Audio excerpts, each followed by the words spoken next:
எனக்கு ஒன்று மட்டும் உறுதியாக தெரிகிறது.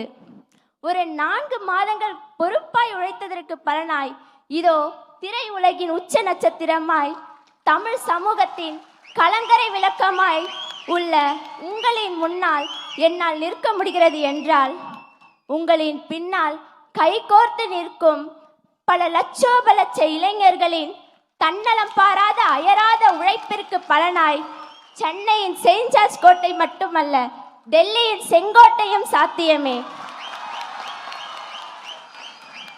இது கவிதை. வருங்கால முதல்வரே,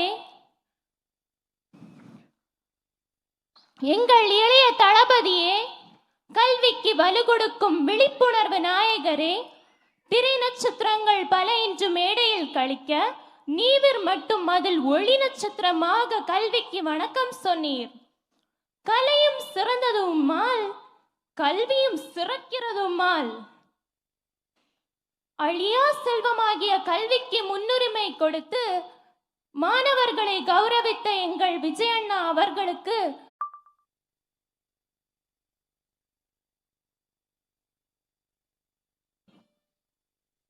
அண்ணா அவங்களுக்கு வணக்கம். அப்புறம் நாங்கள் சிவகங்கை தொகுதி காளையார் கோயிலேருந்து வரோம். என் பையன் 500க்கு 495 எடுத்திருக்கான். அதனால எங்களை செலக்ட் பண்ணி அவார்டு வாங்க அண்ணா கூப்பிட்டுருந்தாங்க. அவார்டு இவங்க செலக்ட் பண்ணதுலேருந்து எங்களை அன்பாக கூப்பிட்டு வழி நடத்தி சிவகங்கையிலேருந்து கூட்டிகிட்டு வந்து எங்களை அண்ணன் பக்கத்தில் உட்கார வச்சு அந்த மாவட்ட நிர்வாகிகள்லாம் எங்கேயோ உட்காந்துருக்காங்க. உண்மையிலே அவங்களுக்கு ரொம்ப நன்றி சொல்கிறேன்.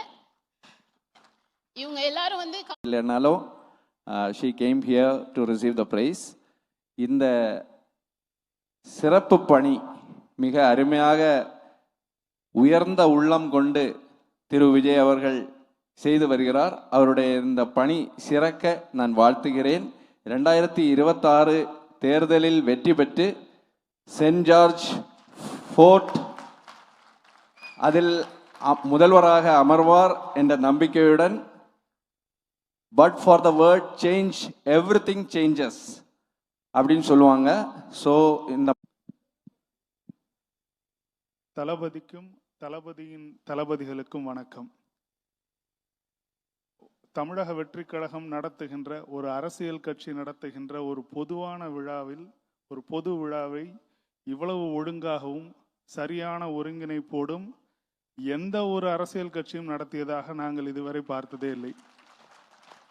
ஒரே ஒரு காரணம்தான், தலைமை சரியாக இருந்தால் தொண்டர்கள் சரியாக இருப்பார்கள். இங்கு தலைமை சரியாக இருக்கிறது, அதனால் தொண்டர்கள் சரியாக இருக்கிறார்கள். இது ஒரு